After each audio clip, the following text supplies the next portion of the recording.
The attendees. There we go. Starting to come in. So we're ready or not? Well, the attendees are just starting to come in. Okay, but we can start with the leadership team because attendees will continue to come in. So, okay, so I would like to call this meeting to order. This is the April 5th, 2021 meeting of the El Dorado Hills Community Council. And with that, I would like each of our leadership team members to please tell us what their specific role is, and we use that as the roll call. So Mr. Vania, let's start with you. I'm just going to go through the checklist here listed on top of the leadership team. John. Okay, John Vania, I'm the District 1 Planning Commissioner and kind of head up infrastructure. Thank you. Richard Ross. Richard Ross, I head up good governance. It's monitoring of county activity as to how it gets things done. It's part of its strategic goals, and the goals do mirror the composition of this panel. As an asterisk, I may have to leave a little early. And John, I know you were having a strategic plan meeting coming up, I believe in May. If you could touch on that during your comments. Thank you. Okay, well, I think it's April 29th if I've got it right here, but yeah, we'll definitely comment on that. So very good. Chief Lilly. Yes, hello everybody. Michael Lilienthal, Deputy Chief with El Dorado Hills Fire Department, and I chair the Public Safety Group. And essentially what I try and do is network together community members with issues with other police, fire, CHP, or any other public safety group that could potentially solve their issue. Very good. Glenn Krakow, is Glenn on? Yes. Yeah, go ahead, Glenn. Hi, everybody. Glenn Krakow, Community and Economic Development Advisory Committee. We just try to keep an eye on things that are going on in the county, especially that relate to El Dorado Hills for business development, things to enhance the community. And we'll talk more later. Very good. Sita. Hi there, Sita Burgess, Healthy Communities Liaison. So various things regarding the health of our community, children, adults, wellness, and everything COVID. All right, and I'm going to ask Cindy since I don't want her to go last all the time. So Cindy, Oh. you're next. I'm going to shift it here. I'm Cindy Munt. I'm Supervisor Heidal's assistant. I do the community information and outreach for the Community Council. Very good. So now our APAC representatives, Mr. Davey. Hi, I'm John Davey. I'm the chair of the El Dorado Hills Area Planning Advisory Committee, and we're resident volunteers that study, review, and examine proposed development projects in El Dorado Hills and provide that good resident feedback to the development process to the board supervisors, the planning department, and to development applicants. Very good. And then Tim. I'm the vice chair of APAC, and I help John with the APAC activities. All right, very good.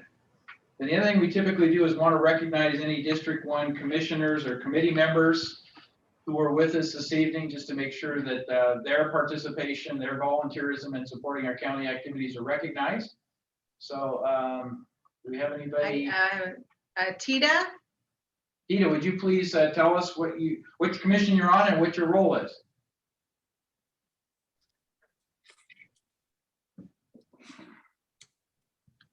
Hi, I'm Tita Bladen. I'm on the El Dorado County Commission on Aging, and I'm a commissioner. Thank you. We have Wendy May. Wendy, are you there?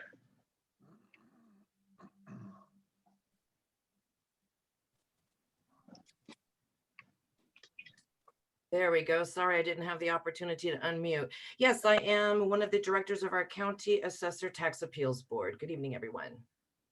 Thank you. Let's do it. Get somebody else. I don't think so. Oh, Dr. Claver is still on. Yeah. Yeah. Steve Claver, are you on? Can you just tell us what your role is right now?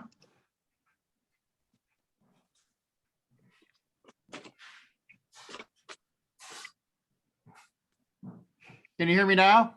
Yeah, you're good. Go ahead. All right, Steve Claver. I'm the vice chair of the County Behavioral Health Commission. Thank you. Okay, is there anyone else who's a committee member or commissioner that we did not recognize at this point? Please go ahead and open your mic if you can, raise your hand if you can. Okay, seeing none, let's go ahead and proceed to item 2, adoption of the regular meeting agenda. Does anyone on the leadership team have any proposed changes to the agenda? Seeing none, we'll accept the agenda as proposed. Our third item is public comment. So this is the segment of the meeting where we open it up for anyone in the community to go ahead and pose a question, make a comment, whatever, for an item that's not on the agenda. So if you have something you would like to speak to the community council about that's not on tonight's agenda, now would be the appropriate time to raise your hand, or otherwise let us know that you would like to speak. So can you tell them, Cindy, what they need to do to be able to raise their hand? Yes, make sure you unmute yourself when you're called upon. If you're joining the meeting by phone, press *9 to indicate a desire to comment. When it's your turn to speak, we'll call you by your last 3 digits of your phone number. And if you're joining by Zoom, press the raise hand button, and then please voluntarily state your name for the record.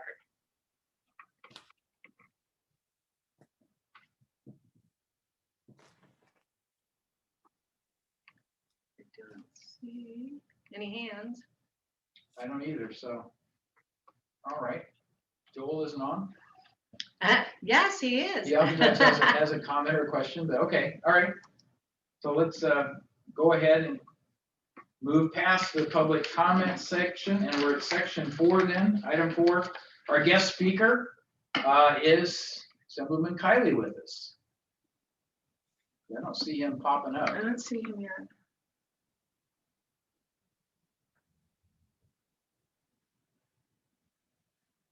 Let me send him a quick message and see if he's going to be able to join us momentarily, or we can move on. But let me just send him a message real quick.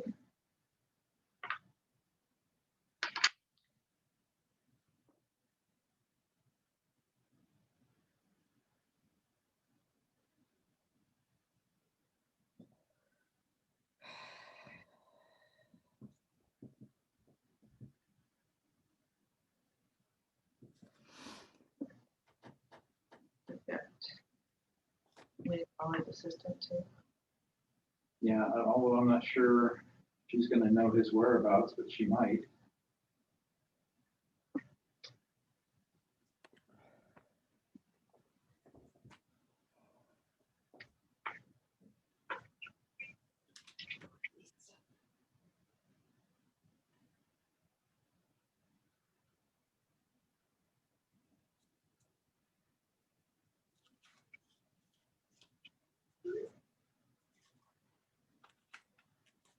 Okay, so the message has gone out. Let's see what his response is. And if he doesn't respond here in a minute or two, we'll just go ahead and move on to item 5, which is supervisor communications. So we'll wait till Cindy gets back, and then we'll do that if we don't hear from our assemblyman. Okay, all right. So let's go ahead. If I hear something back from Kevin or see something in his message, I will let you know. So let's move on to item 5. There were 3 things I wanted to discuss with the community today, just to make sure that the word is out on that. The first is the county transient occupancy tax funding allocations. For those of you who are familiar with TOT, it is basically what's called the hotel tax, or oftentimes it's charged with BHRs, it's charged with sometimes campgrounds, but it's an additional fee that when you are staying in a given facility, typically it's 10 to 12% that's assigned as a transient occupancy tax, and that's collected for specific purposes. The Board of Supervisors last year redirected some of that funding to address the impacts of tourism and not just promotion of tourism. So this was the first year we had a chance to go through in detail and look at what are the impacts of tourism and how do we make sure that those TOT taxes, even though they're a discretionary amount that would normally flow to the general fund, before we get there, the board wanted to dedicate them for specific uses. So Kevin's telling us to be on in 2 minutes. So I'm going to finish this subject and then we'll allow Kevin to come on. So at the Board of Supervisors meeting on March 30th, we reviewed a bunch of proposals, having already dealt with the funding for the chambers, both the El Dorado Hills Chamber and the El Dorado County Chamber and the South Lake Tahoe Chamber separately. And that was part of the Welcome facility, the California Welcome Center, that the El Dorado Hills Chamber. Those were all approved previously. But the other items that were discussed, and I'll just read you the summary from the minutes. Motion was made by Supervisor Parlin, seconded by Supervisor Novosel, to use the additional TOT funding received during fiscal year 2021 to fund the following. This is the most significant to me: $1.3 million in road maintenance. So we're saying of those TOT funds, $1.3 million is going to go into the road fund that DOT mains specifically for road maintenance. So that, again, this gets back to the impact of tourism, and most of that road maintenance funding, I'm suspecting, will occur in the Tahoe Basin and along Highway 49, because those are the two primary areas where the impact of tourism, tourist driving and stuff is affecting our roadways. So that's the expectation, but DOT will determine how those funds are used.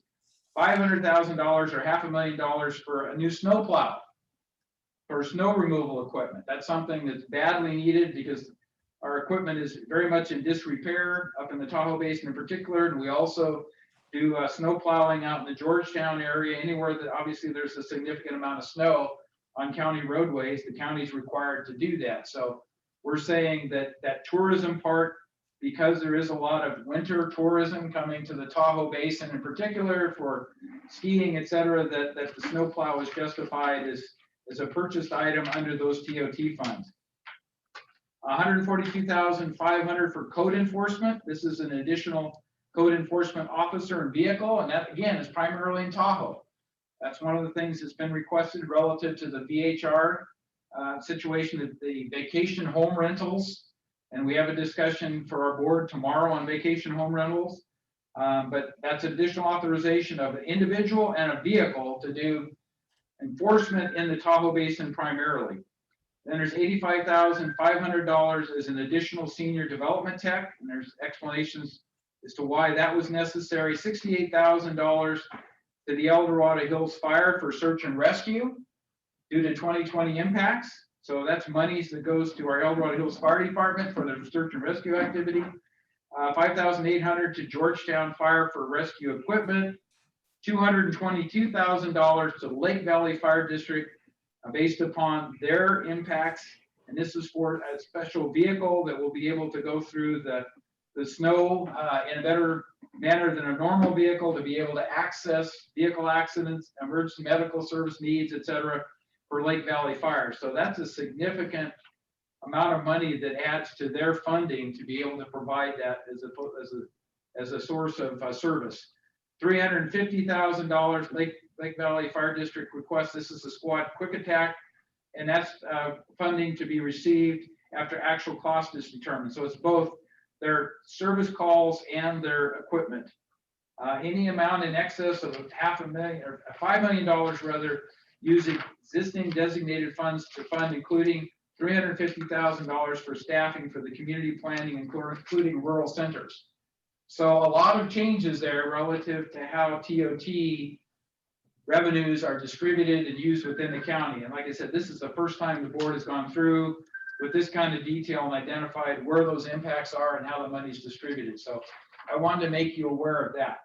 And with that, did we get our assemblyman joining us?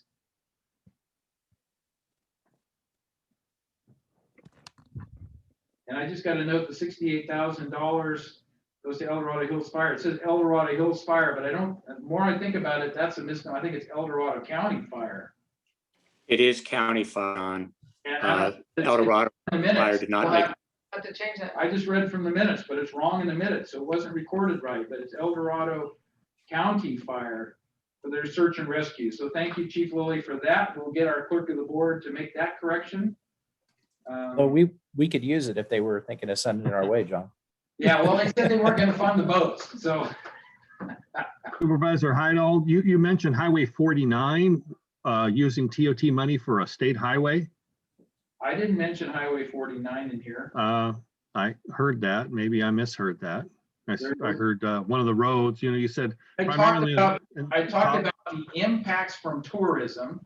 Yeah, We do have vacation home rentals and stuff in the Coloma Lotus area, because people go river rafting and stuff. It's much smaller use of VHRs, but it would only be the VHR use of the roadway. So DOT will determine where those $1.3 million get spent. But my guess is that some of it may get spent along Highway 49 out in the Coloma Lotus tourist area, but I don't know that. They'll make the determination of greatest need. So that's why I said Highway 49. Okay. Is that clear? Clear as mud. Yep. Well, it's a DOT decision, so you can ask our director of DOT how he's going to spend the $1.3 million, and I'm sure they've got starting to put together a plan. So. Yeah. Okay. Okay. Very good. David, because he's not on yet. He's not on yet? Okay, let's see what he's got here. He said he'll be on in 2 minutes, so he must be having problems. So let me ask.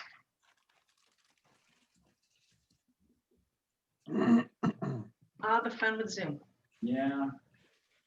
I assume we sent him the right kind of an invitation, but maybe he's looking at something else. It went through to listen. She's setting it up. I'm just going to say he needs to come in as a panelist. Or if he comes in regular, I can make him a panelist.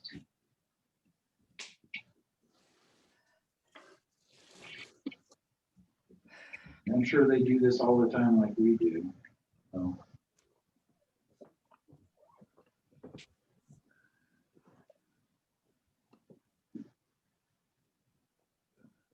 So let me move on and cover the last one of the three that I've got where we're still waiting for the Assemblyman. The El Dorado County Human Rights Commission, this one's going to take a little less time, I think, has been restarted. For those of you, is that Kevin? He just came on? Let's see. Yes. Yeah. All right, so let's welcome our guest speaker and move right to that, because I'm sure you've got a lot going on, Kevin, so I don't want to hold you up, because you seem to be a really busy legislator with everything happening at the state capitol and all the lawsuits and everything else. So I think most of you are familiar with our Assemblyman, Kevin Kiley. He serves the El Dorado Hills area of El Dorado County. There are other there's another Assemblyman who represents another portion of El Dorado County, but for El Dorado Hills, Kevin is our Assemblyman. So we wanted to invite him to come and update us on things that are going on, his lawsuits against the governor relative to COVID, some of the other things that are being proposed as legislation that I know he is authoring or co-authoring. So with that kind of as a background, feel free to give a little bit more background on your history as an Assemblyman, Kevin, but welcome this evening, and we're really excited to hear what you have going on. So. Sure. Well, thanks, John. Thanks for the chance to visit with you all, and hope to get out there in person at some point before too long. Legislature has, at least in theory, been in session for the last few months. Can't say that a whole heck of a lot has been accomplished. Things are always, shall we say, a little slow out of the gates when the year begins, and for whatever reason, the legislature felt that lackadaisical pace could continue in spite of everything going on. So there's been really only a smattering of hearings so far. It's this week that the committees are really, resuming in earnest, and we're hearing a lot of bills.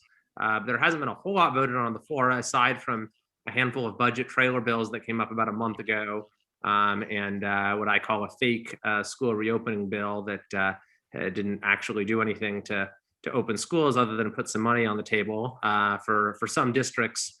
So, as John mentioned, I have been engaged in litigation against the governor for what I have seen as an overreach of executive authority and a violation of the separation of powers in the Constitution. We won our case against him last October. The Superior Court ruled in our favor that he had overstepped the authority granted by the California Emergency Services Act. The case is now on appeal, and we actually have a date now for the hearing. It's going to be April 20th, and that'll actually be done through Zoom, and it'll be available to the public. So anyone who's interested can watch it. There'll be a live stream of it. It's in the 3rd appellate district for California. So we're hoping that will result in a favorable ruling, because we think it's my co-plaintiff and co-counsel, actually, we're representing ourselves, James Gallagher, and I we're hoping that this will set an important precedent so that, for the remainder of this, however long it might last, as well as future states of emergency, which will inevitably be declared, we will not, revert to this kind of one-man rule that is imposed uniformly on 58 very diverse and distinctive counties. We sort of will not sacrifice our form of government to the exigencies of a crisis. So that's really what we think is at stake in the case. As far as kind of where the state stands now in terms of like reopening and everything like that, I mean, we continue to be the last state in the entire country to lift statewide restrictions. When it comes to most things, we were last in the country. Right now, we're 50th out of 50 in terms of the percentage of students who have access to in-person instruction. That's been the case for several months now, and we're far behind the rest of the country. The vast majority, it's over 80% of kids. For us, it's, I think, it's in the 20s or something right now. The same applies for, reopening restaurants and gyms and museums and youth sports. And, the list goes on. I've been quite critical of the way this has all been handled. Unfortunately, the data shows that we've suffered more than pretty much any state in the country. We've had about the worst unemployment, about the second worst, I think, actually, unemployment throughout the whole COVID period of any of the 50 states. We also, of course, have the worst learning loss at our schools by virtue of having the longest lasting school closures. On top of all that, we've had among the poorest public health outcomes when you look at the measures that really count, like excess mortality. I believe we're the 6th highest in the entire country. It's been devastating for the state. I think that we've suffered damage that's going to be with us for a long, long time that was caused not by the virus itself, but by misguided policy enacted in response to it. At least things are looking up on a national level, and it's kind of hard for California to not benefit from that in terms of the overall rates are way down nationwide. Death rates are down nationwide. I believe that 200 million people now have some measure of immunity, and as a result, even Governor Newsom has felt compelled to at least advance most counties, through the tier system. Well, I know there was an issue with Dorado not too long ago where they had a disagreement, but kind of underscores the arbitrariness of it all. Then there's talk now of, we're going to have a green light. Actually, there was last year we heard there's no such thing as a green light. Now they're saying, well, we're going to have a green light. Then we're actually hearing, well, we're actually about to retire the whole color coded thing altogether. Who the heck knows? I think that at this point it'd be hard to justify any movement back towards more restrictions. Although I wouldn't put anything past this governor. And of course, you hear the talk about the new variants, and maybe younger people are going to be spreading it, and so forth. I nevertheless am optimistic that we're not going to have to see our entire economy shut down again or anything like that. But getting all of the schools across the state open is a whole nother story, since that's just purely and unabashedly about politics and special interests. At this point, no one even pretends it has anything to do with public health. Luckily, we've got some great school leaders in the area in El Dorado County who have, fought to do the right thing for kids. But sadly, that's not true throughout the state. So I could certainly go on at some length about any number of these items, but I don't want to bore you with a completely rambling monologue. So what do you think, John? Can we just open it up to questions? I think that's probably the best way to take it, Kevin. Yeah, because I'm sure there's a lot of questions out here. So let's start with the leadership team. So if you have a question, you're on the leadership team, please raise your hand or indicate some other method that you would like to pose a question for Kevin. Yeah, I have a question if that's okay, Supervisor Heidel. Go ahead. Welcome, Mr. Kiley. You've been to some of our fire safe councils in Yes. Lake Hills, so we appreciate your ongoing efforts. And I've been hearing a lot about these vaccine passports, and which to me raises some major constitutional issues. And I don't know what you're hearing and as it regards to the state of California when it comes to that. It seems to be, you're seeing some governors taking a position on, against that, Florida and some other states and so forth. So I don't know what you've heard, what your position is on that. I'd love to hear that.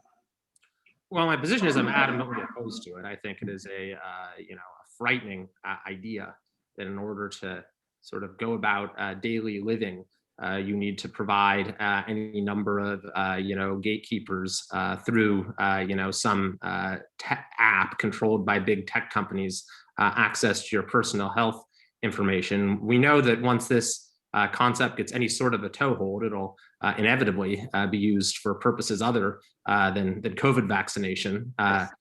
So I absolutely will fight tooth and nail to stop anything like that from happening.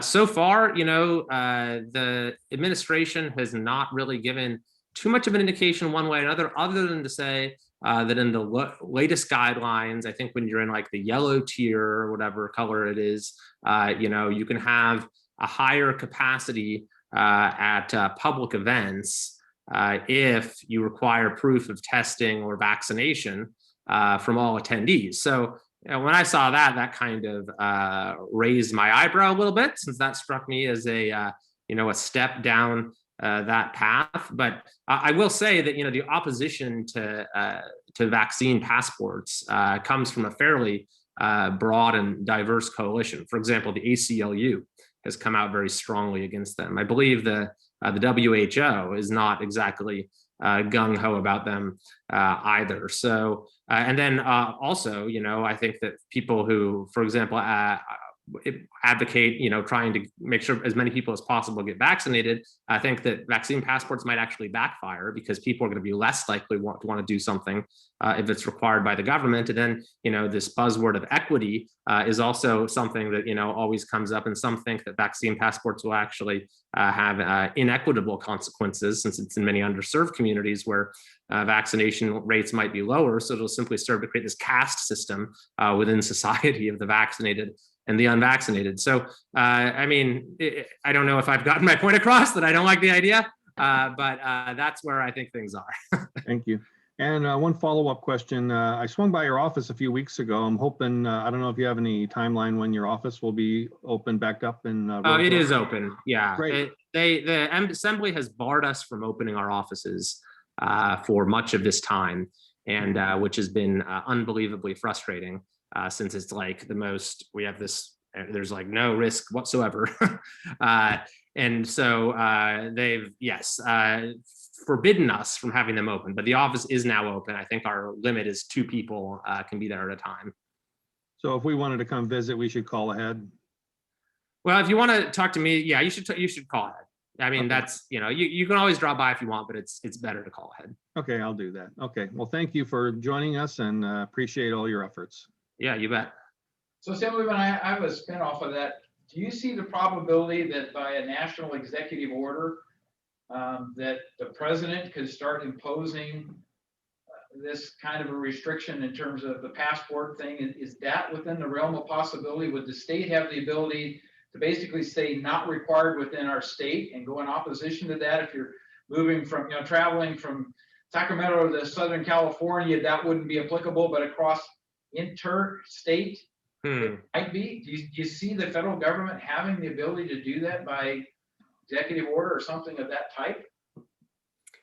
I think that as the last speaker alluded to, there's serious constitutional concerns around the concept of them, even if imposed at state level. And I think that if the federal government were to try it, that would raise a whole different set of questions around whether, like you're seeming to suggest, maybe there could be an argument based on the Commerce Clause or something like that. But I would be rather surprised if the Biden administration went in that direction. So far, they've said they want to leave this to the private sector, or, which some people say that, well, no, the private sector shouldn't actually be allowed to do it either. Like DeSantis's executive order in Florida not only forbade it from state agencies, but also in the private sector. But that's, the Biden administration so far has indicated that that's not the direction they want to go, but, anything could happen.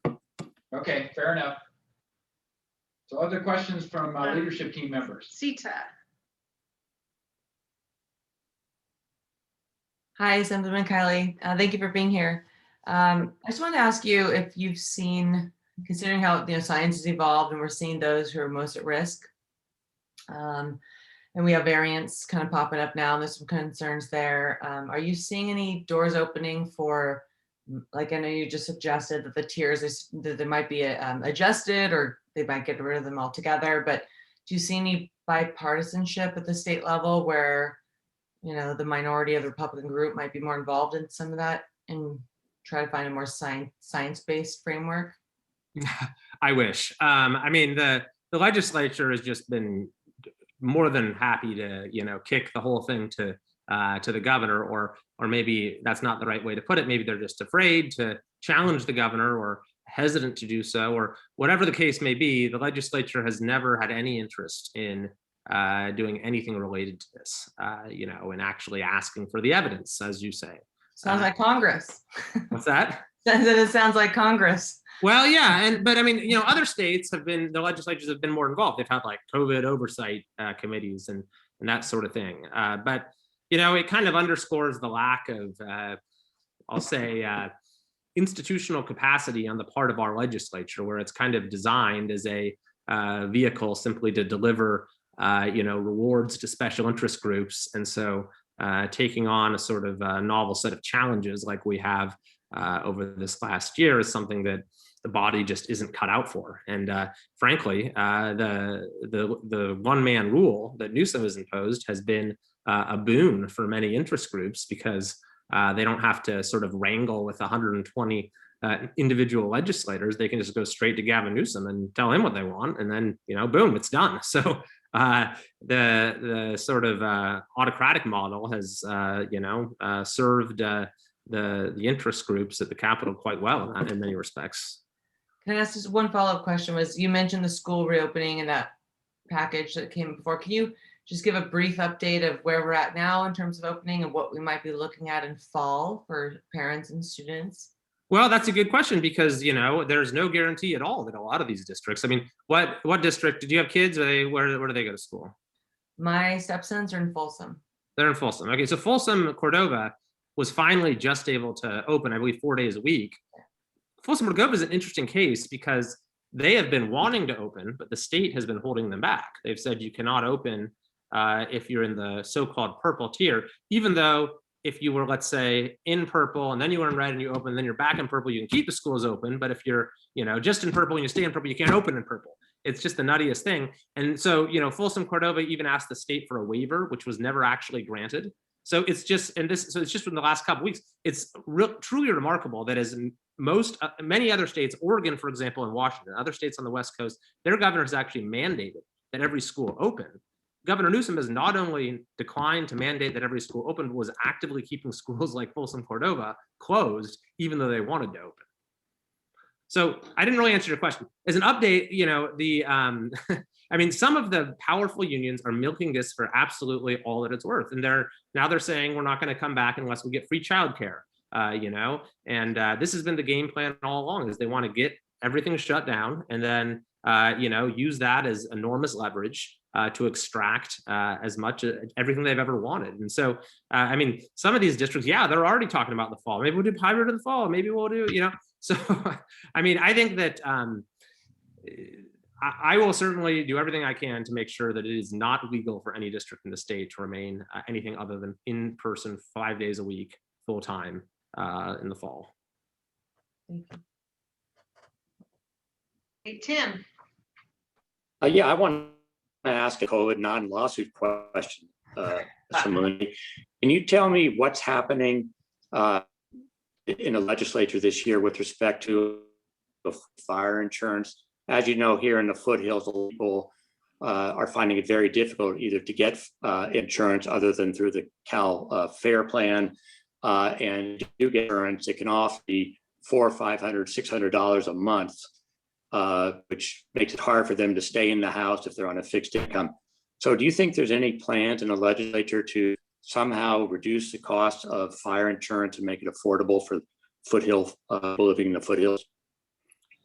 Well, there were a few bills that went through the last couple of years that, obviously didn't have any significant effects, which are still seeing what you're seeing.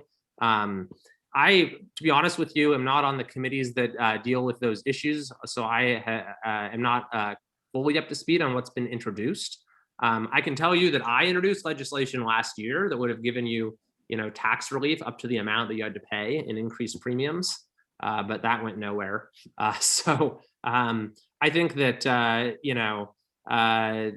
to the extent that anything is going to be done, it's probably not going to get you the level of relief that you're looking for.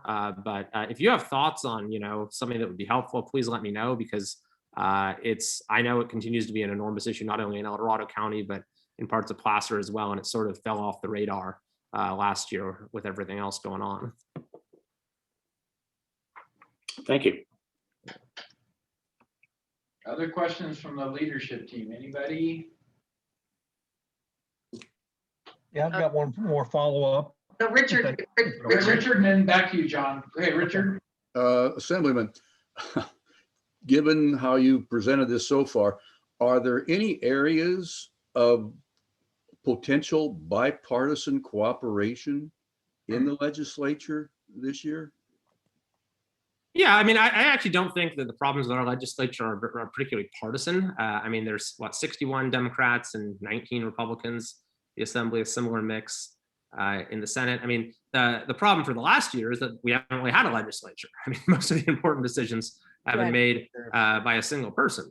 And then, to the extent that the legislature is working, it tends to be the big interest groups that run the agenda. And yeah, they tend to, some of them at least tend to dominate one party more than another. But I think that the idea that there's this kind of partisan gridlock or whatever at the Capitol is sort of a misconception. That's kind of more of the Washington D.C. problem. I think that the problem in Sacramento is just you have a dysfunctional legislature, and you have one that is not truly serving the public interest as any ideology conceives of it.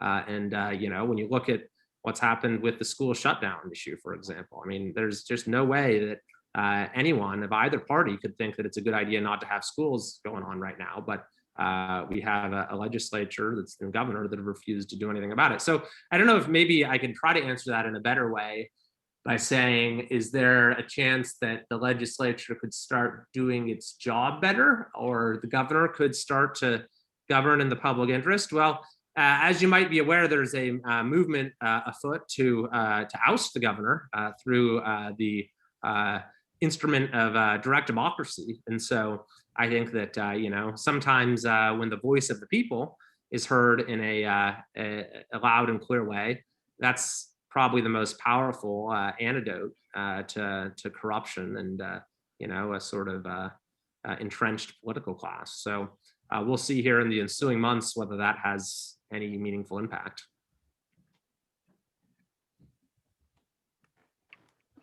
Okay, we'll go to the attendees. Well, Vania had a follow-up. Oh, yeah, I'm sorry. Okay, now we'll do the attendees. Go ahead, John. Yes, can you state your position?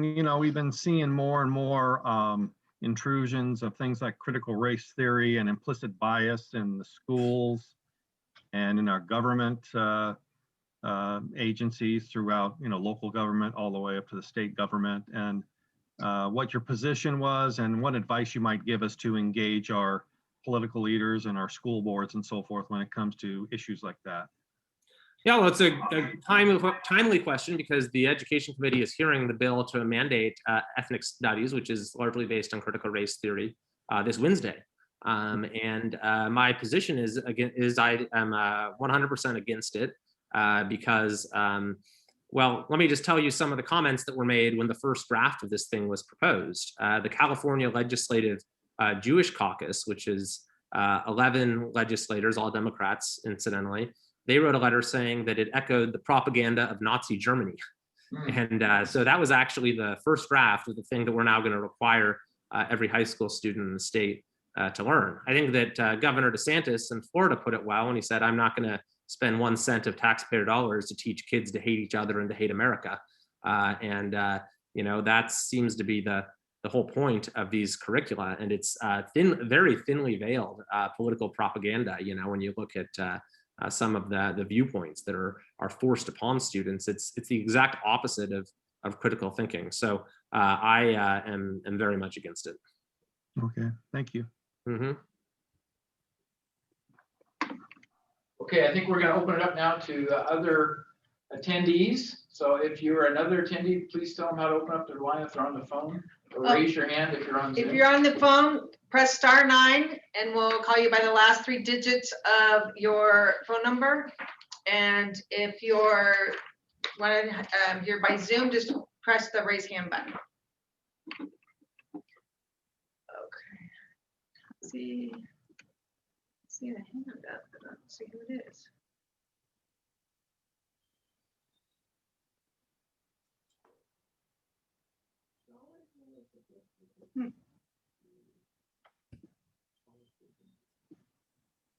Let's see. Oh, is it Rayona? Yeah. Looks like it's.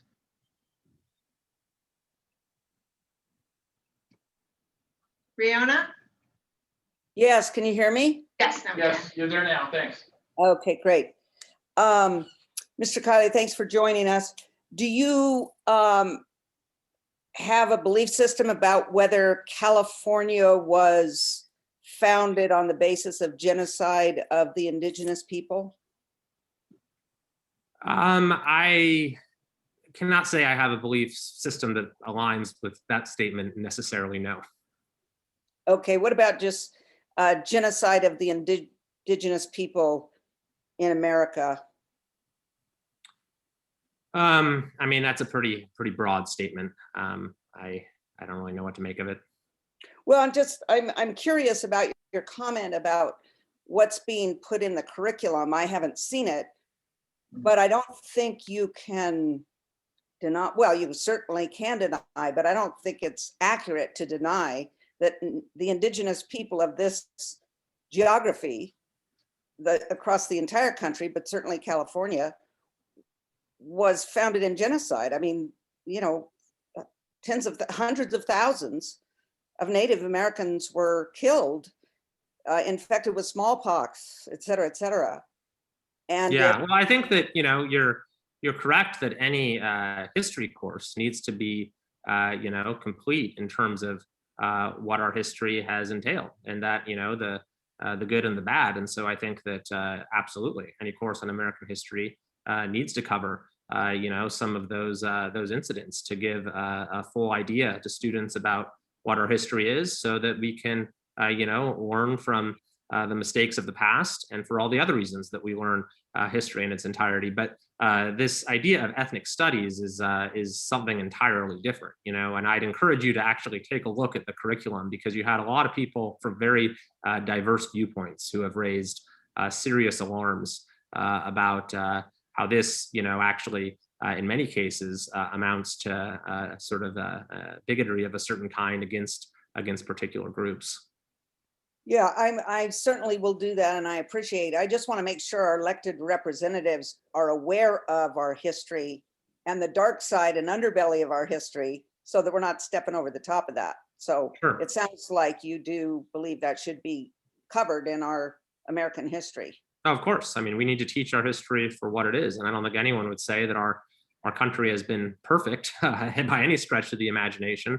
But I do think we happen to have the greatest set of institutions that has ever been devised on the history of the planet.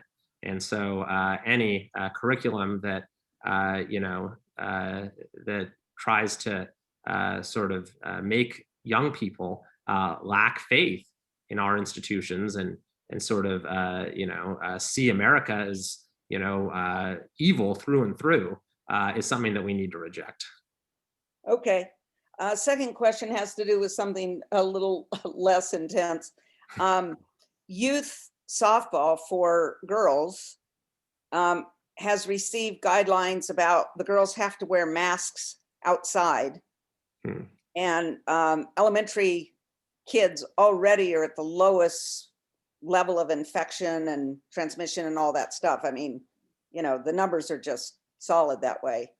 But I'm not understanding why no one can come to our kids' softball games. Nobody, one parent can come and nobody else can come to observe, grandparents, et cetera. And how does that change?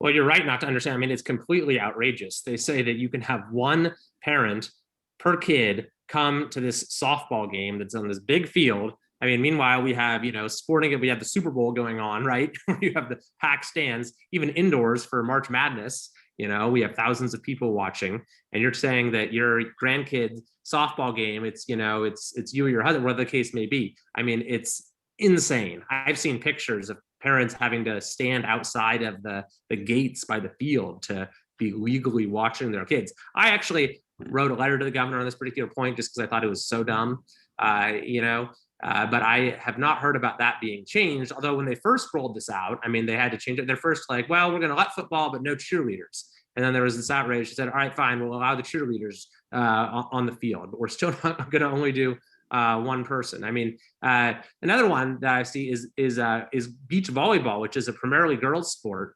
They're still not letting that happen because that's played in a tournament format because it's just 2-on-2. It's 2-on-2 on the beach, and they're not able to actually play right now. Girls, kids are not able to play volleyball 2-on-2 on the beach under the state's current guidelines. It's just utter nonsense. So is that something you can change? No, I can't. I mean, I could if I could get my fellow legislators to, to actually do something, because that's the thing. That's why I don't really write these letters to the governor much anymore, because it's like we actually could, pass a bill on this and make him have to veto it. But instead, people will just occasionally send off a letter to the governor and say, we don't like this, and then he ignores it. Or maybe if, enough people get on it, then he'll reverse himself, like he did with the playgrounds. So remember a couple months ago, he said outdoor playgrounds are closed. That a bunch of legislators wrote him on there. All right, I'll reverse on that one, the outdoor playgrounds. The whole thing is just so arbitrary. It's unbelievable. Okay, thank you for your answers. You're welcome. Thank you. Hey, Joel. Can you hear me now? Yes. Okay. Thank you for coming, Mr. Kiley. I got the impression that some people are not entirely enthused with the governor's activities. And in fact, they are trying to get him replaced. I was wondering what your personal opinion of the chances of the recall actually prevailing. Yeah, so I think it's got a shot for sure, and it's the biggest signature drive in, I believe, U.S. history, 2.1 million and change signatures, and there's a level of enthusiasm that, frankly, I've never seen in my time in politics. And the polling right now is it's kind of iffy. I think that the latest I saw showed about 40% are ready to vote out the governor in the recall. And this is before it's even qualified or an election's been set. There was another poll that showed that for next year's election, 58.3% of Californians would want to change. Now, the thing is that the election itself, the recall election, is not going to happen until probably November. And the reason for that, incidentally, is the legislature passed a law a few years ago to drag out the process for recalls. And it's just kind of hard to assess what the political environment is going to be like that far down the road. But, I think that this last year has really opened a lot of people's eyes to the way politics works in our state. And, even if things are better in a matter of months, I think that, there's still going to be a desire to start doing things differently. So, I don't know if I can venture to give you like straight up odds or anything like that. But I think it's got a real shot, and a lot of it's just going to depend as well on, how well those of us who are in favor of it are able to get the message out in the months ahead. Thank you. Is that it, Cindy? I think so. It looks Okay. like that's it. So Kevin, I had a kind of a follow-up. I think you are aware of the fact that El Dorado County has joined Pioneer Community Energy. So we are now locked with obviously Placer County and the cities, and the city of Placerville is with us as a county pursuing the CCA, the community aggregation And so one of the things I've been seeing lately is recommendations for legislation that would provide better equity across the PG&E user base between CCAs, ISOs, all those kinds of things. Are you supportive of that legislation in general, or are you authoring any of it? Because to me, there's a huge opportunity here for the majority of the public that is not pleased with PG&E's performance to get change started through a CCA. And obviously the CPUC is involved with it and everything else, but if we don't have some legislative bills that kind of promote that, it's not going to advance. So I just want to get your thoughts on that part of it. Now we're part of the CCA and pushing for it, so to speak. So yeah, I am 100%, in favor of enabling, the CCAs to be treated in a fair way. And I think you'll see that that's what my voting record reflects, is that it's one of my first questions on any legislation in this space is, I'll ask the folks at Pioneer, how is this going to affect you? How is it going to affect rates in our service area? How is it going to affect your ability to, maintain a diverse portfolio and so forth? So yeah, and I agree with your premise as well that, it's at least providing some measure of an alternative to PG&E. And so, yeah, I'll be as supportive as I can. Okay, because we may end up trying to draft something or other as time goes on, discussions with Pioneer now that it's expanded, because obviously there's a California CCA. That's an organization that really looks over and umbrellas all the different CCAs that are active, and the number of them are growing every year. There's still an active push by a lot of communities to become a CCA. So I see this as an opportunity and to try to advance some of this, and Glenn Krakow can support that because we really started the discussion here at the county is this an opportunity that we want to get into, and ultimately Pioneer evolved it. So yeah, any of those kinds of things that you could support, we'd appreciate. And then we will be talking probably about supporting some of the Cal CCA things, make sure you're aware of those as we get down that road. So appreciate that. Yeah, you bet. Absolutely. So any final go backs from anybody?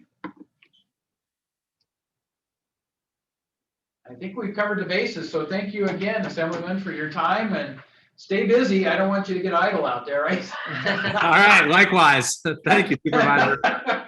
Don't let any stones gather underneath your feet or anything. Just keep them shuffled out of the way. So yeah, no chance of that. Yeah, we very much appreciate your representation, and yeah, if there's anything that El Dorado County can do, I can do through trying to influence the board to help you in getting some of that legislation promoted, please let us know, because we do, endorse certain things when we feel a strong obligation to speak for the county in terms of supporting even a conceptual bill that's going to change significantly where we're operating. And obviously public safety is number one, but infrastructure, additional funding for roads, all those things is probably number two, right after all of the law enforcement perspective and public safety. So again, thank you. I appreciate your time, and hopefully we'll be able to log you in and book you again next year. So all right, sounds great. But feel free, if something really gets exciting in terms of things that are going on and you'd like to be able to present us again, don't hesitate to contact my office and request to get back on our agenda, because we'd be proud to put you on for a very significant type of discussion when it gets to it. Maybe it's recall. I don't know.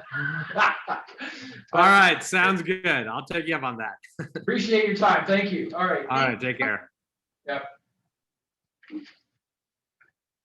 Okay, so with that, I am going to go back to supervisors' communications. We talked about the El Dorado County Human Rights Commission. We had kind of a kickoff to get the restructuring, I'll call it, of the Human Rights Commission accomplished. Now that Sue Novosel and I are the two ad hoc members, we tried to convey to them certain boundaries that we thought that they should be operating within, and gave them a list of things that the commission is not, as opposed to what the commission is, which is the way the resolution is written. And we're not going to codify those, in my opinion, other than to try to establish good communication and a good understanding with the commissioners as to what their role is. And that's kind of what it's all about. So to that extent, their next meeting is a week from today, Monday, April the 12th at 4 p.m. So our Human Rights Commission will then have the authority to establish their own agenda. This last one, since it was restructuring, both Sue and I felt that we needed to maintain the agenda control within our jurisdiction, our premises, to try to make sure that our messages got across, and then open it up. And so on April the 12th, it will be opening up again. So I think that's a good thing overall. But obviously, if you have an interest in it, you will probably want to participate as a public member and see how that progresses. So that's what I had on community, on the Human Rights Commission. I want to move quickly to our COVID stuff, and CETA, I'm sure, has got some stuff on it too. But I want to just emphasize that if you go to our county website, you can get all the latest information on COVID, and it keeps expanding all the time. www.edcgov.us, and then there's a banner for COVID. If you go under the coronavirus vaccine information, this is where I'm going to be giving you some examples. But as most of you know, the state established multiple tiers in terms of how we address this. Phase 1A, and then there's 3 tiers within phase 1. So they did phases and then tiers. But phase 1A covers critical and healthcare workers of age 75 and older. Phase 1B got into educational sector and 16 years and older with higher risk. And then we have phase 1C, which is age 50 and older, before we get to phase 2. So the phase 2 is coming soon, is what the announcement is. So again, we continue to roll through these. But the latest thing that happened on April 1st was the eligible populations are all of those in phase 1A, phase 1B, phase 1C, and here's the and, individuals 50 years or older and older, with an emphasis on residents of 75 and older. So we're now at 50 years and older in terms of eligibility for the vaccine to go in and schedule through the various scheduling methods that we've got. So that's the key highlight. I just wanted to give you a quick summary of the vaccine inventory. El Dorado County has been allocated and received 78,000 doses of the vaccine. And we currently have an inventory of 9,200 of those 78,000. So clearly we have some inventory available to continue the vaccination process. In total, El Dorado County and its partners have administered 87,080 doses of the vaccines, since there's 3 of them that are available right now as of April 2nd. So those were the highlights that I wanted to provide. Again, there's a whole lot more information out there. If you're new to playing the vaccine game and what are the phases and the tiers, you know, the best thing to do is go to the website and try to familiarize yourself. But again, we are rolling through these progressively, and I'm sure Chief Lilienthal can add that through the EOC efforts at the county, we're still doing a lot of scheduling. The last major push I know of was dealing with primarily the farm workers who are kind of a specialty group, because some of them obviously probably don't have full documentation, and so they're somewhat fearful of having the government get involved and administer vaccinations, et cetera. But I think we've overcome some of those with some of the special clinics that have been held. And so I think that part of that segment of the population, which was a significant concern, has been addressed. And so there's many more things to come. But Chief Lilly, at this point, not to interrupt CETA's presentation later, but do you have anything to add on that part of in terms of the vaccinations from the EOC perspective? No, just I think you covered it well. I think if everyone that's interested continues to monitor, the county does a great job keeping their website updated with a available vaccine that comes into the county, and it changes weekly. So if you know anybody looking, have them continue to monitor that website. They certainly do a good job keeping it updated. I guess the My Turn is the preferred way that the state has got, right, to get people signed up, registered, so to speak. So yeah, the My Turn is another option. That's a state produced website, I guess, and that will get you a available vaccine within a certain radius of where you live, regardless of the county. So that's another option for people to sign up and then be notified when they're eligible. Although I'll stop there because I feel like CETA's going to cover a lot of this stuff. I see her smiling. Yeah. I'll give the highlight, so to speak, and let CETA cover some more of the details of it. But very good. I will say though that CETA is really good at giving vaccine shots and screening people. So you mean they don't hurt even after the second vaccine? I'll cover that in a few minutes. Can you sign up for somebody to do the actual injection? I mean, can you pick your injectee or something, injector, whatever? You should be able to. Okay, yeah. Who's going to do the stick for you, right? So anyway, yeah. Okay, so with that, are there any questions from the leadership team on any of the things I talked about under the supervisor's communications? Not seeing any. Let's open up to the public very quickly. Anybody in the public have any questions on those 3 items I just covered? Nope. Good, not seeing any. Let's move to our leadership team progress reports. And we always start with public safety. So do we have a sheriff's representative? Is Alex on? Yeah, there's a, here he is. There he is. Okay, Yep, Alex is on. yep. Hello, everybody. Can you hear me? Yeah, you're coming through fine, Alex. Thank you. Perfect. Hello. So those of you that don't know me, I'm Detective Morgan with the Sheriff's Office. I have some numbers for El Dorado Hills to share with you guys for the past 2 weeks. So for the week of 3/18 through 3/24, El Dorado Hills had a total of 6 crime cases come out of El Dorado Hills. For the week of 3/25 to 3/31, El Dorado Hills had a total of 10 cases come out. Some of the notables I'll go over. We had a couple of suspects that were detained at a local grocery store for shoplifting. They were found to be in possession of burglary tools and shaved keys and such, as also drug paraphernalia. Additionally, we had a very large package that was stolen from a residence off of Ridgeview Drive. Looks like it would have taken probably 3 to 4 people to actually steal that package. It was so large. Additionally, we had a elderly victim was awoken in the middle of the night. Looks like to a door kick to her front door. So it looks like an attempted burglary there, although it doesn't look like anything was taken, but we are looking into that as well. We did have an open garage door. A couple of mountain bikes were stolen from the open garage during the nighttime hours. We have seen a few phone scams. People are being contacted via phone, a variety of different ways that people are kind of purporting to be usually law enforcement, sometimes other businesses or what have you. Sometimes they talk people into buying gift cards and whatnot. So we've had a couple of those as well. Looks like we did have a few vehicle burglaries. However, it looks like there was only 2 vehicle burglaries in El Dorado Hills this past 2 weeks. So that's all I have from the sheriff's side for El Dorado Hills. Is there any questions regarding any of that? Leadership team, yeah. Sita, you had a question? I do, thank you. Yeah. Quick question. So the community probably throughout El Dorado Hills, but particularly Ridgeview, deals with a lot of kick door burglary attempts and things. And we've had neighbors in the last year where it's escalated, maybe COVID and other reasons, notice different, we call it casing experiences, where we see that a car will be parked, watching a home, or we actually have experienced people door knocking. This happened all in the summer a lot, and they would go like one door, they'd piggyback, leapfrog to like 2 down, they ask questions. Hey, how'd you get this house? This is a really nice house. What did you do to get this house? What do you do for a living?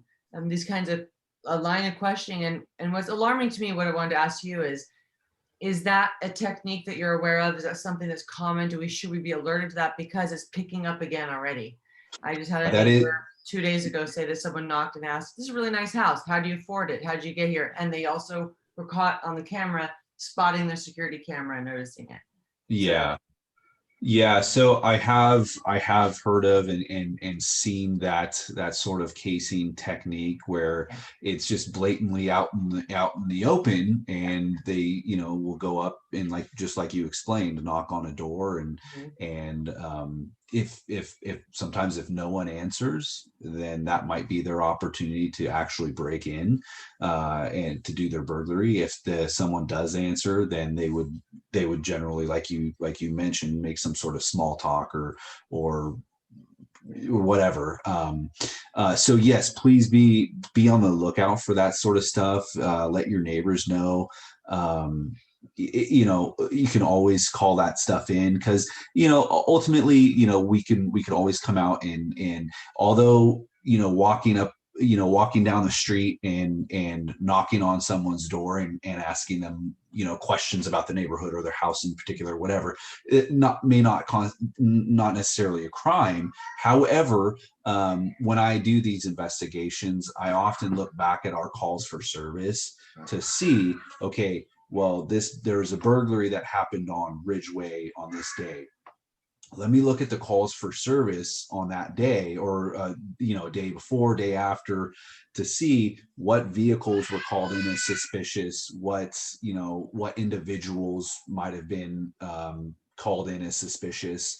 And so if we can come out and we get those calls and we're able to come out and we're able to get, you know, a license plate, a vehicle description, we're able to stop and contact someone, and we call it getting an FI, a field interview, which is generally is as simple as getting their information and finding out who this person is, getting their name, their date of birth, or where they live, where they're from. So we may not be able to, you know, arrest them for any sort of crime at that point, but now at least we do have some sort of record as to who this person is, which is really helpful for me in looking back at these things. So I encourage you to, you know, talk to your neighbors about that, and never hesitate to call something like that in. It's never a big deal. And if we're not able to get to it right away, you know, and if you're able to, you know, at least maybe see, you know, a vehicle and get a vehicle description, and better yet, if you're able to get a license plate, you can call our dispatch and give them that information as well, so they can put it in the call. So even if our deputy gets dispatched, and by the time the deputy shows up, the car is gone or that individual is gone, we may still have some good information that we can look back on. That's great. Thank you. This is a neighbor. I mean, we've experienced this a lot in this community in general, but I think it's going in El Dorado Hills. So yeah, I actually asked them to call the sheriff's office. They did make that report. So thank you. That's okay. very Yeah. helpful. Thank you. Yeah. Yeah. Any other leadership team questions? Seeing none, let's open it to the public, please. Other participants? I don't see anybody.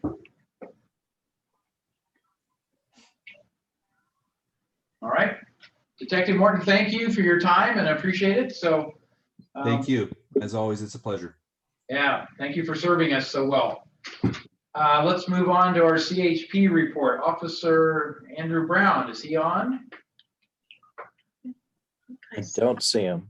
Nope. Okay. So Len, let's give him an opportunity perhaps to join a little bit late, but let's move on to our fire report for El Dorado's Fire Department. Chief Lilly. Yes, good evening, or hello, everybody. It's been a great, I would say, 6 weeks for the fire department or so. We've had a lot of activity. Most recently, we were able to do a couple vaccine clinics, really largely focused on two groups. One was the 75 and older population, and the other was the school teachers. So we partnered with El Dorado County Office of Education, and we were able to vaccinate about 400 teachers, both first and second doses of Moderna. The last clinic was on March 27th, and CETA was out there helping us. So thank you for that. And Fire Chief Mo Johnson was out there, and I watched him repeatedly give himself vaccine injections because we got a little backed up and we needed to move the crowd through faster. But and I saw early Bobby Bennett, another one of our board members, she was out there as part of our CERT team. So it was a really great thing because we got to accomplish a lot of objectives, but we helped the teachers, which ultimately was designed to get kids back in school. And that was a priority for us. We got to help the elderly population that we knew needed dedicated attention to get them the opportunity to get the vaccine. So that was really good to be a part of all that. And really, since January, the department has done a great job, and with a lot of people's help, but been able to vaccinate, I would say close to about 3,200 doses of various types of vaccine through that time frame. So we're proud of that, and we're really proud we got to use our partnerships with the community. Our CERT team that the chief started here recently came through for us big time, and really just a great experience for us. So we're real proud to be a part of all that. And then on other fronts, we have some exciting things going on. We have a couple engineers who are retiring.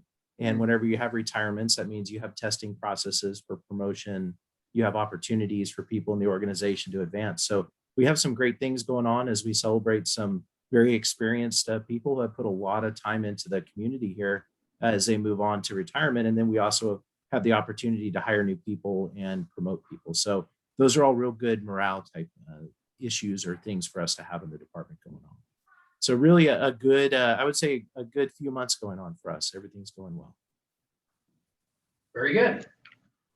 So with that, I think we'll move past the public safety aspect of things unless we see Officer Bradford. here. Yeah, so Chief Johnson, did you want to add anything to Chief Lilly's comments? Didn't want to pass you by without giving you a chance to add to it. Mo? There he is. Hi, everybody. No, I just wanted to just acknowledge Chief Lilienthal again. He really coordinated the vaccination effort. So that was an outstanding, several events, EDCO being involved, Department of Public Health being involved. It really took the entire community to come out and put that together. So we're very proud of that and very happy about the collaboration. All right, very good. So then let's move on to the other reports, and let's kind of change the order a little bit this evening. So APAC, why don't you go next, John, and tell us what's been going on and what you got planned in the middle of April timeframe here. Okay, well, thank you. We did not have a meeting in March. There weren't any new project status updates that merited getting everybody together, but we do have a meeting scheduled for next Wednesday, the 14th at 7 p.m. It will be a virtual meeting, as all our meetings have been for the last year. It's a very short agenda. We had some discussion with the folks at WIN regarding their Creekside Village specific plan. They wanted to provide a bit of an update now that they have sold some property to the Dorado Hills CSD in terms of parkland inside their specific plan area. So they're tailoring their project a little better to accommodate that property sale. They let me know late last week, right before the holiday, that they weren't going to be ready to talk about it this Wednesday. So we're going to have them probably either in May or maybe in June. But next Wednesday, we'll be talking again with the Mohana Development Group and Josh Panay specifically. He wants to provide a bit more of an update in terms of how they're putting together their proposal for the Town and Country Village El Dorado, which is sort of it's a hodgepodge of things. It's right along Bass Lake Road at the New Country Club Drive intersection between the highway and Country Club Drive. And what they're envisioning is it's like a hospitality center, an event center, mixed use, and a residential village. So it's a unique project, and he does want to get in front of APAC, and he wants to get some feedback from the public to hear what the community would like to see as part of their project. They don't have a formal application in yet, but he did want to, he did get some feedback from his earlier presentation he had with us, and he wants to come back for that. We do have some updates regarding some of the matters in El Dorado Hills that are development projects that the Planning Commission has been spending a lot of time on, and I mean a lot of time. Sorry, John, those are long days, and I'm working while they're going on, but we're getting our money's worth out of our Planning Commission. I will say that. Right, sharing it. Yeah. Well, my hat's off to you. So we'll be discussing a few of those projects. They're projects that we have talked about in the past and submitting findings on it. We just want to provide that information back to our voting members and to attendees of the meeting. And then the last thing we'll do is there's a couple of development projects going on, primarily, like the Silver Springs Parkway connection to Bass Lake Road, the impending closure. And that'll be the core of our meeting. And that will be again on Wednesday at 7 o'clock on the 14th. Very good. So that seems like a perfect segue into infrastructure and to John Vania for follow-up relative to what the Planning Commission has been hearing lately, right? So in an all-day meeting. Yeah, if I didn't get communications from the District 1 supervisor, maybe our meetings would go a little shorter, but I'll leave that aside. So. Okay, tell me how to make them shorter. Just tell me. Yeah, well, I've been seeing your meetings are going pretty lengthy too as well, but we'll save that for our personal banter back and forth. But But yeah, our last hearing, we spent a significant amount of time in detail concerning the Montano project, phase 2. And after much deliberation and questions and so forth and so on, we did ultimately recommend approval to the Board of Supervisors for the phase 2 portion of the project. Why don't you tell people where that project is, that they may not recognize Montano de El Dorado, so. Yeah, that's, if you know where the waterfall is at the corner of Latrobe and White Rock, where the Relish Burger is and so forth. It's the vacant land south of that all the way to Monteverde and Golden Foothill Parkway along the east side of the Latrobe Road. So, so it's that second phase, which includes a 100-room hotel, an open-air amphitheater, fast food, as well as some other commercial. And so, so yeah, we had a lot of traffic issues, sound, lighting. So a lot of significant issues that, you know, unfortunately just kind of takes time, which started with a 22-page staff report. So, so it just took a while to get through all of those issues so we could make the best decision. And we ultimately decided to order a recommendation of approval to the Board of Supervisors. So any questions concerning that? Good. I like that. Other happenings, I know they made a the Department of Transportation made a presentation concerning the CIP last month, Supervisor Heidel. And so they're going to be coming forward to the Planning Commission here probably next month. And I've got a meeting with Raphael. He's been meeting individually with the planning commissioners. And so I have a meeting with him later this week. So a lot of significant changes on the CIP that I have a lot of concerns over. So I would encourage the public to get engaged in that process. And I don't know, Mr. Davey, if you're going to ask maybe Raphael to come to APAC, I think that would be great as well concerning the CIP. Yeah. He has a standing invitation. We were sort of waiting for the CIP to sort of flesh out, as it were, along with the changes, you know, with from a TIM fee to a TIF, and those other, and then the VMT implementation, which Natalie Porter gave a very good presentation to your planning commission meeting earlier. That was a long presentation. It's very valuable, and I'd love to have Natalie come and talk about that too. I just don't know if we can squeeze it into a meeting and, you know, provide her adequate time, and, you know, that would serve the discussion. But standing invitations are open to both of them, to everyone at the DOT. Just waiting for the time to be right. Great, thank you. So I'm open to any other questions concerning those or any other issues.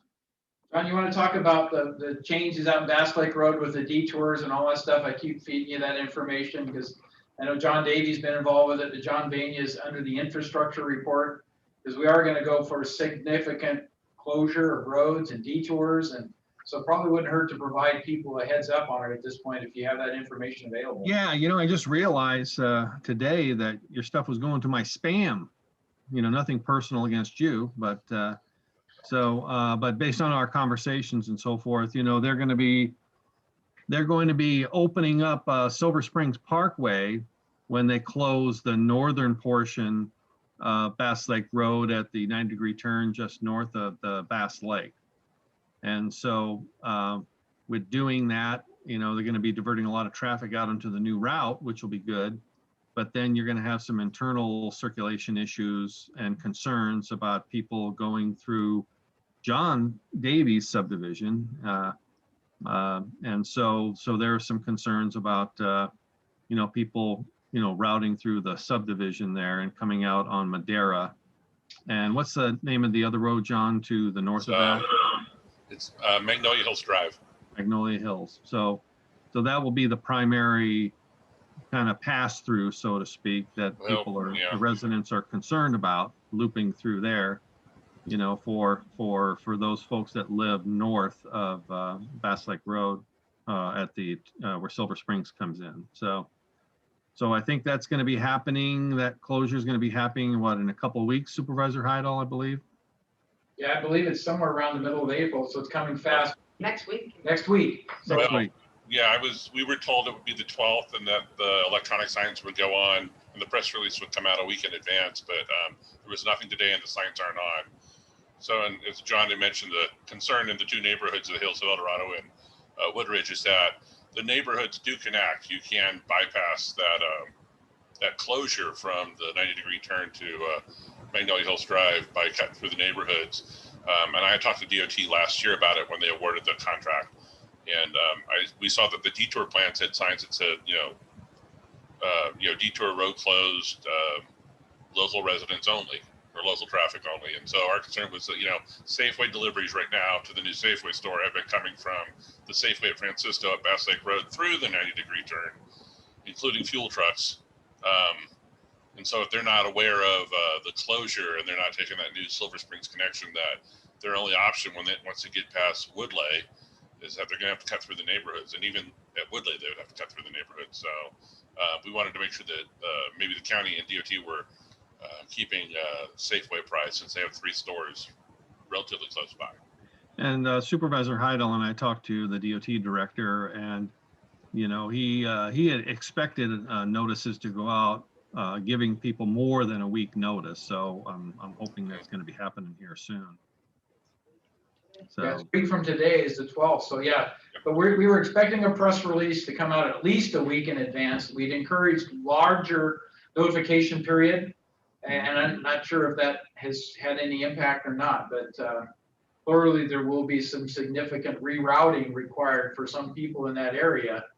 And that's timelines and everything else. And with schools, high school districts all starting, I think it's April 12th is when all the high school districts in El Dorado County are supposed to be restarting. Then you got a double impaction if it happens about the same time, right?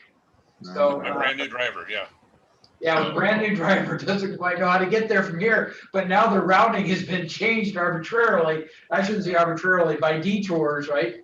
That they may or may not be able to follow. So I'm hoping that the press release is forthcoming very quickly and we get it out there as soon as we can, so people have a chance to recognize what that may mean, particularly for new drivers. So. Yeah, it's a 56-day closure is the projection, but you got to account for weather and any sort of utility relocation delays.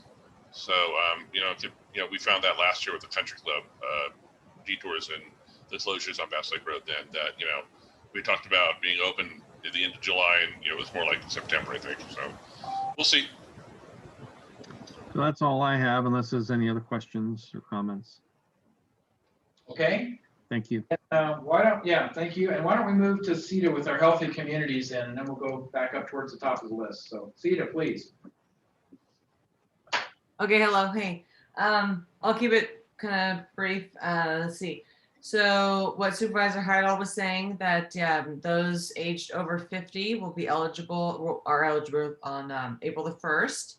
And then the state is looking at increasing eligibility to those over 16 years old on the 15th of this month. We discussed briefly that My Turn app. So that is, you can register for that at the state level, and that is myturn.ca.gov. And theoretically, it is to allow you to register, to find your eligibility, as well as to allow you to find your doses or appointments. I spoke personally with a nurse within our public health department when I was volunteering with Chief Lilienthal, and the state is being a little inconsistent in terms of alerting people to their second dose. So what we're encouraging people to do is to visit the county website, where it's getting very organized, and depending on what brand, if it was Pfizer or Moderna you received, they are separating that out, what clinic days are available. And it's also important to know you don't need to be exactly the 3-week or 4-week time. It's okay to postpone that. Other counties are doing that even like months, and other places in Europe are doing that way. So I don't want people to stress out if they can't get something in the exact 4-week or 3-week mark. Vaccine appointments are available based on the dosages we get at the state level. There's a phone number, a hotline. You can find that on the website if you need help registering for the My Turn app.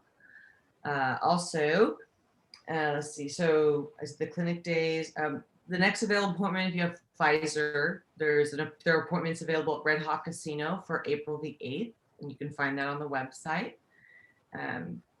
And also primary care physicians and different medical groups are doing a better job reaching out now. I just received notice that I was eligible, but I already received mine with the county volunteering. And I got the Moderna shoulder. I don't know if you guys know what that is, but that happened a week later. It looks like we might be moving to Orange per Dr. Williams, our commissioner, in a couple of weeks or so. We'll see how that goes. Just a couple of tidbits. If you have a vaccine appointment, a couple things to know. You cannot receive a vaccine if you have current symptoms of COVID or a current diagnosis. Also, if you've had any vaccine whatsoever in the last 2 weeks, if you've had an anaphylactic or severe allergic reaction to any injectable or vaccine in the past, and if you've had passive antibody therapy, that's an infusion for COVID, preventing COVID. Let me see what else is here for urgent. Also just, okay, regarding like variants, a lot of people are nervous about variants, and there are studies being done now that are testing our current vaccines' efficacy against the variants that are established at this point. So we'll find more information out that. Moderna and Pfizer were studied under the current generic, the first COVID illness, right? Against the spike protein. What happened was that spike protein that infects the cells mutated, and those are the variants we're seeing now, and we're doing studies to assess those.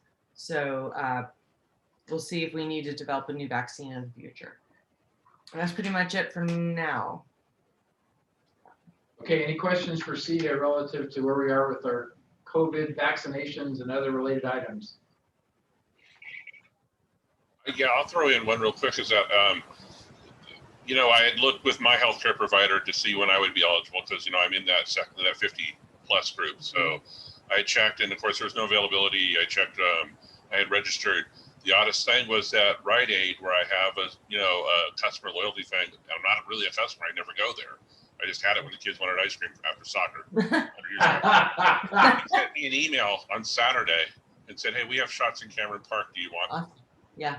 So I'm getting a shot in Cameron Park, but it's just sort of an odd mix. I would just say if you are interested in the vaccine, definitely, as CETA is telling you, go to the state website, check with your healthcare provider, but explore all those avenues. Yeah.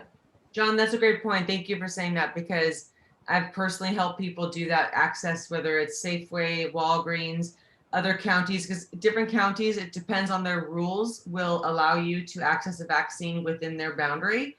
So if you get creative on the internet and you're willing to put a little time and elbow grease into it, you will be able to find a vaccine more easily than you might have thought versus waiting for my turn to let you know.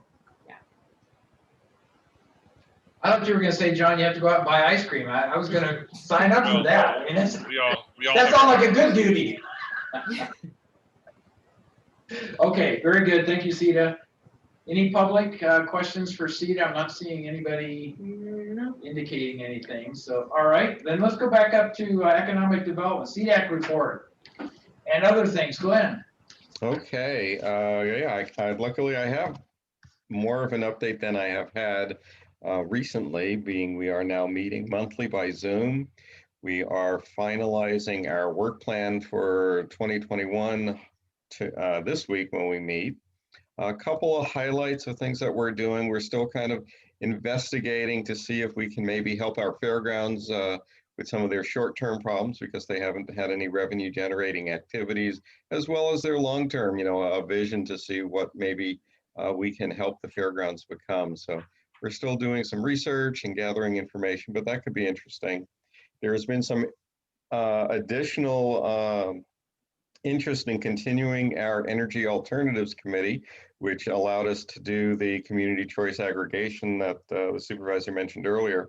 And there's some interest in discussing if there's the possibility for a cogeneration plant in the county, potentially with a lot of the fallen timber that's on county and state and federal lands within our county. as a way to create energy, which could connect back into community choice as a source of energy for our local, residents in our county and Placer County through Pioneer Energy. So it's kind of interesting.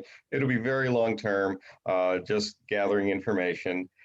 There's also, we're seeing multiple ideas coming up through the county for ways for local people to sell their local growers, wineries, artists to have venues where they can permanently sell their items. There really don't have many places like that in the county. There are little places that are spotty. The chamber's doing some pop-up stuff in El Dorado Hills right now for local artisans, but there's a number of projects that are looking at doing something permanent. So I think we'll see something eventually come along that way.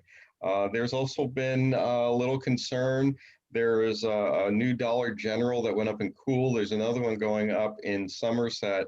And there was a little bit of a quick reaction. Some people tried to get an emergency ordinance passed to prevent what they called any formula business, which I think is 10 or more of the same business name or logo in use from having operations in the county, which is really a very broad approach.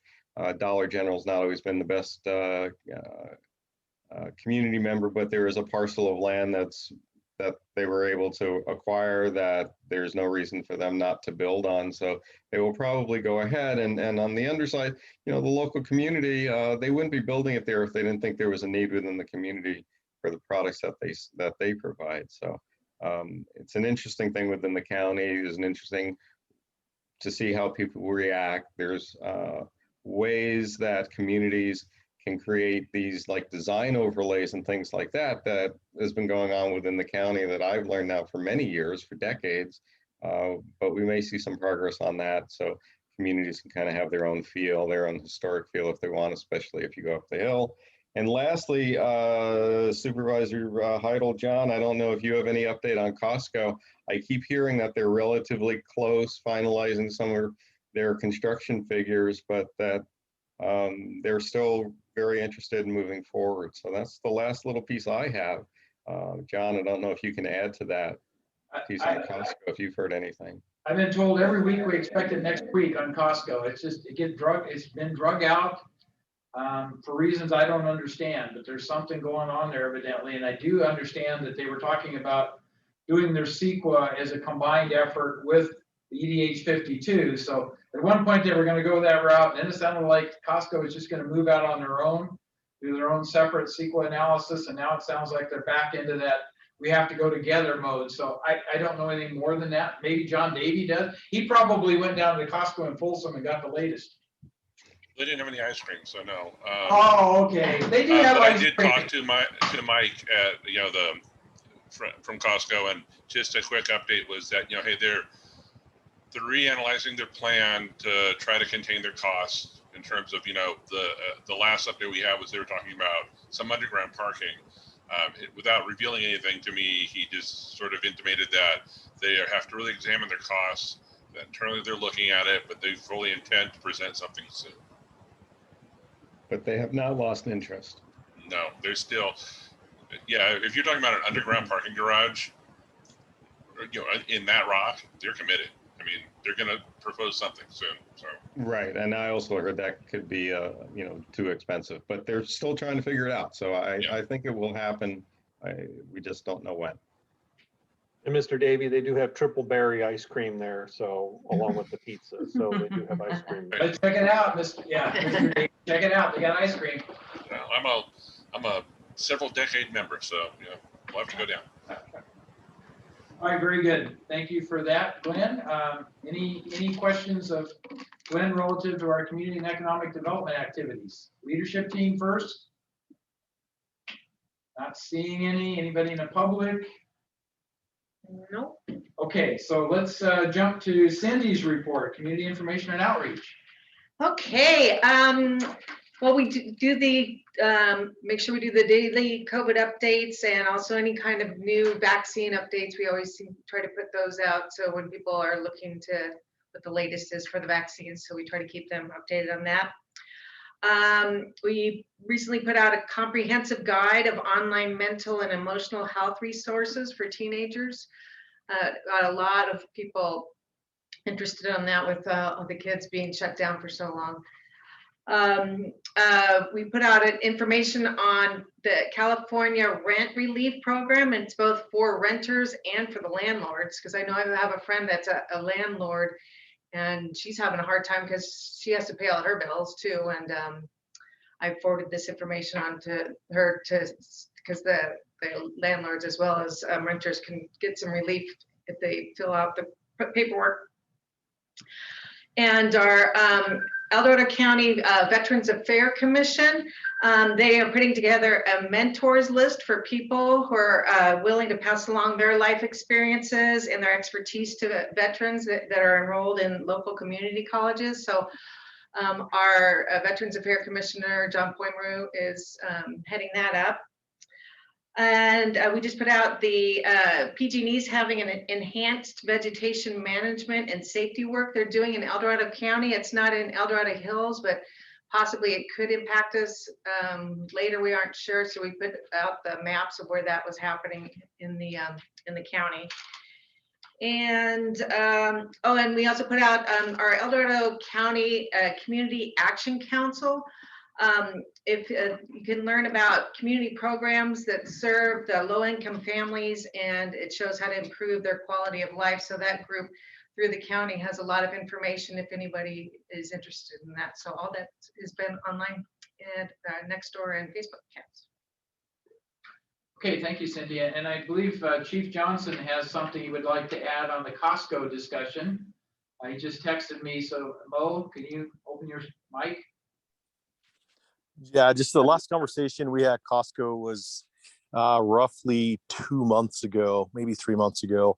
And our discussion just revolved around potentially going to rooftop parking. So we've submitted our, not concerns, if you will, but just things to look at to them. We haven't heard anything since, but that was the latest conversation.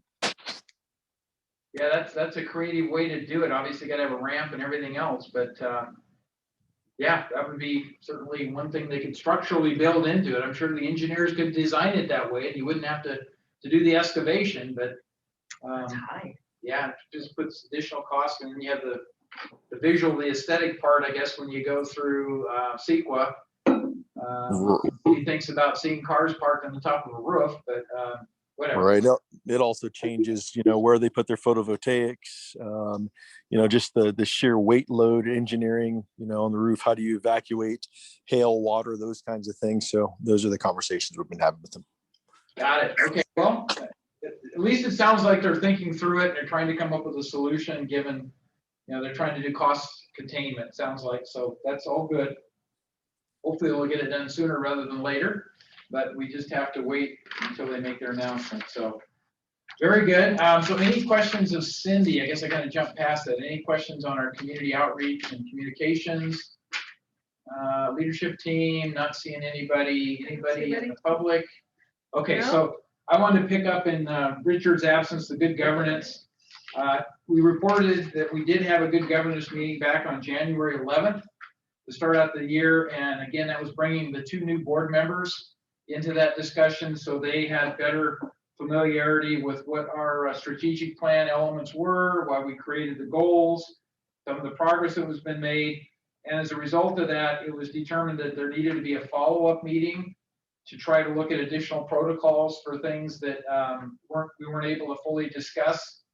So the approach is that on April 29th at 9 a.m., we will bring back the 2 consultants we had used in January to resume discussions on some additional protocols and address some of the concerns that board members had about the way we conduct our business and other things to do, again, a refinement, an update, if you will. And I think primarily a lot of the inputs that came in were for the 2 new supervisors that once they were exposed to what the strategic plan was really all about, had some thoughts and questions. And so it seems like that agenda is growing in terms of the content compared to when we closed the meeting back on January 11th. There's some additional items that, in particular, I think some of the new supervisors have brought forward. I'm not quite sure where they came from, but that's my suspicion. So Anybody who's obviously interested in that, it is a public meeting.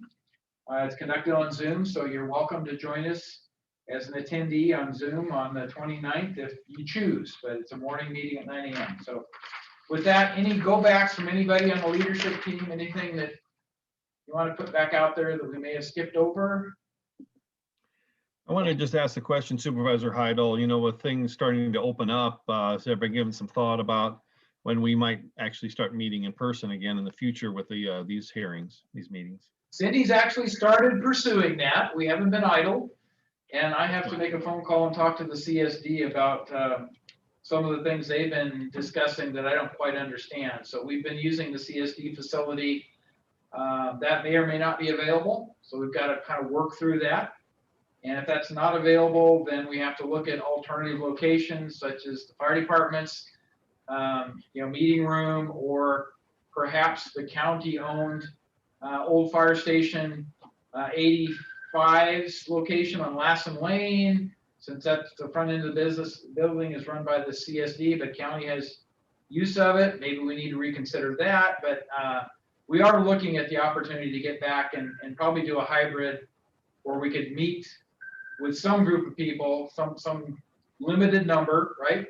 Certainly all the leadership team and some public participants, but probably would have to limit it to not open venue, but then also conduct the Zoom part of it for people who wanted to attend conveniently via Zoom or guest speakers, because that's a huge advantage, I would think, to guest speakers like, Assemblyman Kiley doesn't have to drive wherever he's doing his business. So we would offer, continue to offer that, I think, Zoom option for particularly guest speakers and other members of the public. But go to a hybrid like the county has talked about offering. We could consider doing it in the board chambers and or the planning commission chambers, I suppose, but since it's not a county operation, it's really run independently as a volunteer, I would think that we would not have a high priority for the use of those facilities. So I'm trying to look for something in El Dorado Hills locally first, and then if we can't find that, go beyond that. So that was kind of the thought there. But yeah, thanks for asking. Okay, we're working on it. Yep. I figured you were. Just wanted to ask you. Thank you. Oh, I see Mo has his hand up. Yeah, Mo, Chief Johnson. Yeah, and certainly EDH Fire, we'd be willing to allow the usage of either Station 85, or we have our new Employee Development Center down in the business park that holds a pretty large group. Both facilities are full Zoom capable rooms, so just let us know. We'll be more than accommodating. That's a good alternative. Thank you. I know that some facilities get used quite often, but we could end up scheduling a regular meeting in there. That would be a huge help, and we keep it in El Dorado Hills, which is what my preference would be. So thank you for the offer. Appreciate that. Absolutely. So with that and no further go backs, I'm going to move to item 7. Just a couple of quick things. Our next meeting is Monday, May the 3rd. So we're back here that first Monday in May. And our guest speakers for next month will be John Poimaru and Todd Smith from the El Dorado County Veterans Affairs Commission. Seems like an appropriate discussion given the fact that Memorial Day and obviously recognizing our veterans and stuff associated with Memorial Day happens in late May.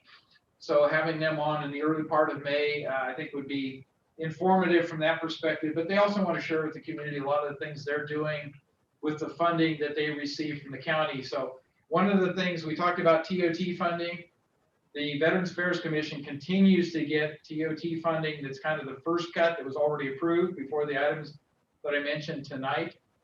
So they already have an approval. Originally, they were getting 5% of whatever the total TOT revenue is. That's now changed because of the larger demand. So it's not an open 5% automatic. They have to justify it by the proper use of the grants that they're using, et cetera, and that's monitored. But they've agreed to that.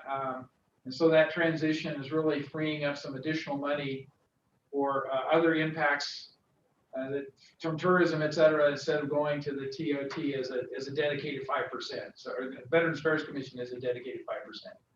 So I think that's all things that we can look forward to. And with that, unless anybody wants to make a final comment, I'm going to declare that we've adjourned at 6:45 p.m. ish. So one last thing, I won't be at the meeting next month. I'll be in Maui, unfortunately, and I think They have Zoom in Maui. They have Zoom. I've done Well, that. I think we have an appointment at Mama's Fish House, and so Mama's Fish House or the community council meeting. That's going to be a tough decision. I'll have to get back. I would. That's an easy choice. Mama's Fish House for lunch and the Zoom meeting for dinner. That's all. No, There's a we have a time dinner difference, John. reservation. It'll be Sorry. early in the day. It's okay. Yeah. You do what you have to do. I understand. No problem. So, All right. Thank you all for your attendance, and we look forward to seeing you back 1st of May, the 3rd Bye, of May. guys. First part of Thank May. you. Thank Bye. you. Bye-bye. Okay, so Raphael.